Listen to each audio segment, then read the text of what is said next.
तो प्रथम वंदना में करूं, सुनो सरस्वती माते, आज दिन मुकेश को कोई आई भाव साथ।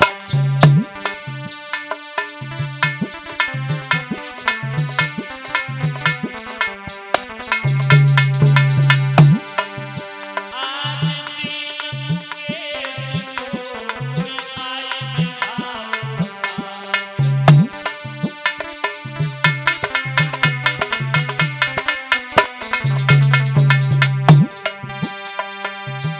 एली आई भाव साथ, गुरुदेव खबर ले मेरी महतारी। जय हो। झोंकी झोंकी के प्रणाम स्वीकृत करिए माते हमारी। झोंकी झोंकी के प्रणाम स्वीकृत करिए माते हमारी।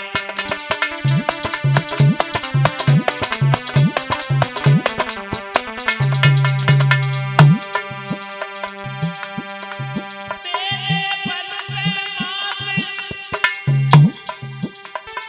आज मैंने पढ़ा गई ये कारी। गुरुदेव आज सभा के बीच में जननी भेजा बाहों बैठाई। आज सभा के बीच भवानी हुई जा बाहों बैठाई। हमारी मात सरस्वती माँ, हमें लिखी भेजा कुमती माँ।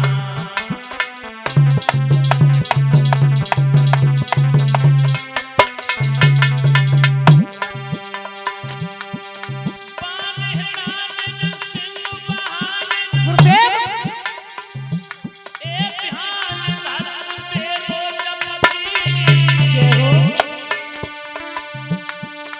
कैनो असन से जग जुड़ी, मेरी कंचन खपन ले भरी। कैनो संतन पे भीड़ पड़ी, गुरुदेव कर क्रोध अपार महालक्ष्मी। मुकेश कहे, मुकेश कहे, मुकेश कहे, मैं तेरी भली, तेरी अपने दम कहाँ करती। हमारी मात सरस्वती माँ, हमें लिखी भेजा कुंती माँ।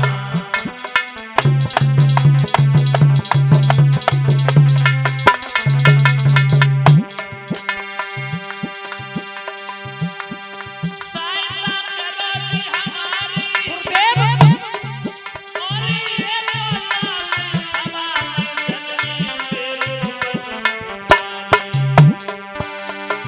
ये तो दास सभा में मैया तेरे बदन उतारी।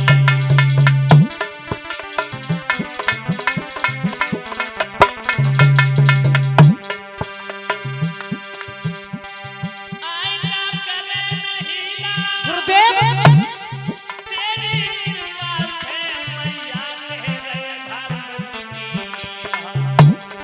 तेरी कृपा, तेरी कृपा, तेरी कृपा से जननी कह रहे धर्म की। हमारी मात सरस्वती माँ, हमें लिखी भेजा कुंती माँ।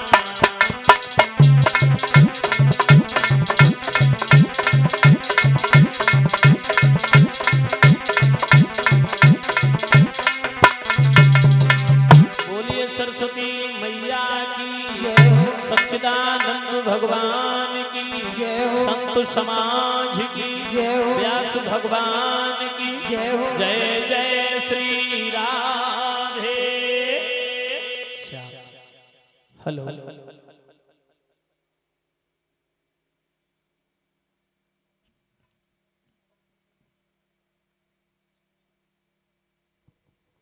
कथा प्रांगण में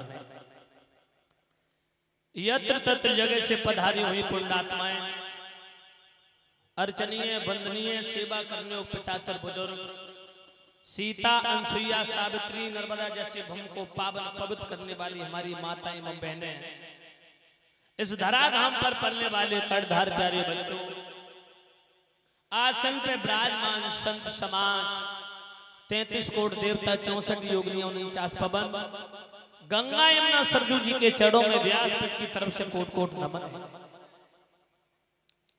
भक्तों, आज इस पावन धाम, पावन स्थान, पावन ग्राम घनश्यामपुरा में जो श्रीमद् भागवत महापुराण का अनुष्ठान चलते चलते जिसका आज तृतीय दिवस है, और आप सभी लोगों को भली भांति मालूम है कल एक हमारी बूढ़ी बाड़ी माता जी का भी देहांत हो गया, और बड़ी कृपा प्रभु की जो ऐसे शुभ अवसर पर भगवान को प्यारी हो गई। मैं उनकी आत्मा की शांति हेतु परम पिता परमात्मा से यही कामना करेंगे, गोविंद इस दिवंगत आत्मा को अपने चरणों में स्थान दें, और भगवान माता जी को हमेशा उनके परिवार को शांति प्रदान करें, यही ठाकुर जी से कामना करेंगे। और इसलिए कल कथा भी थोड़ा जल्दी बंद करनी पड़ी, 4 बजे आरती हो गई थी। पाप को क्षय करने वाली पाप हारी मां भागीरथी गंगा की गोद में विराजमान व्यास नंदन श्री सुखदेव जी महाराज, उत्तरानंदन अभिमन्यु पुत्र अर्जुन के नाती परीक्षित लाल को भगवान की गाथाएं श्रवण करा रहे हैं, उनके अज्ञान को दूर कर रहे हैं, ज्ञान की स्थापना कर रहे हैं।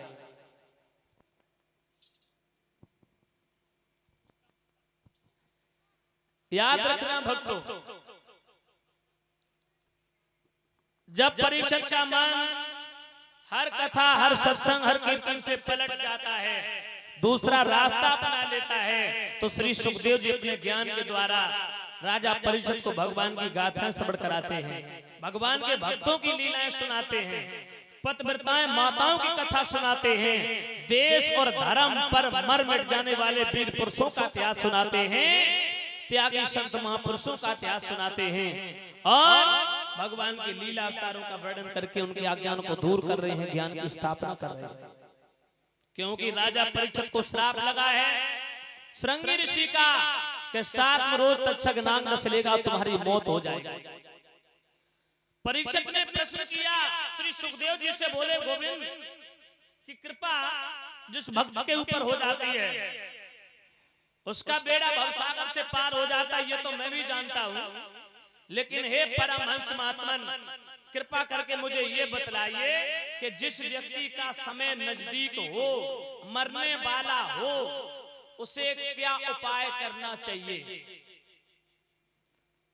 जो मरण सन्नाश्रम पर लेटा हो, आसन पर लेटा हो, मरने वाला हो, उसकी मृत्यु निश्चित हो, उसे क्या करना चाहिए। श्री सुखदेव जी मुस्कुराए, बोले, राजन बड़ा अच्छा प्रश्न किया। बोले, जो व्यक्ति मरने वाला हो, जिसकी मौत नजदीक हो, उसे केवल और केवल परम पिता परमात्मा की शरण में जाना चाहिए, क्योंकि भगवान की गाथाओं को श्रवण करना चाहिए, क्योंकि भागवत महापुराण मृत्यु को सुधारता है, ये मृत्यु को सुधारता है। भागवत महापुराण ये पावन ग्रंथ है जो भगवान श्री कृष्ण का 92वें रूप है। भक्तों, याद रखना, इधर महाराज परीक्षित तो कथा सुनने के लिए बैठ जाते हैं।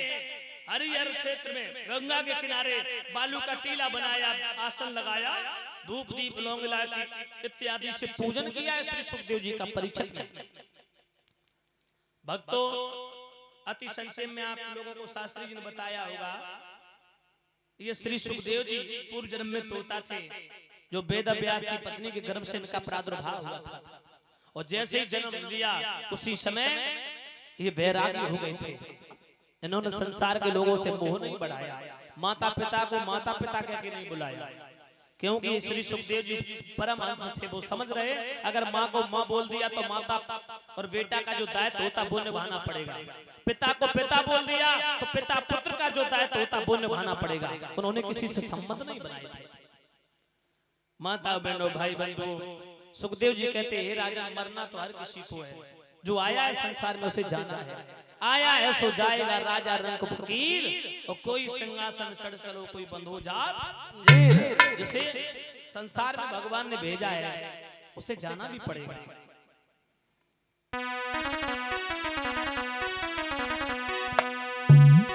क्योंकि जब जीव संसार छोड़ के जाता है और जाने के बाद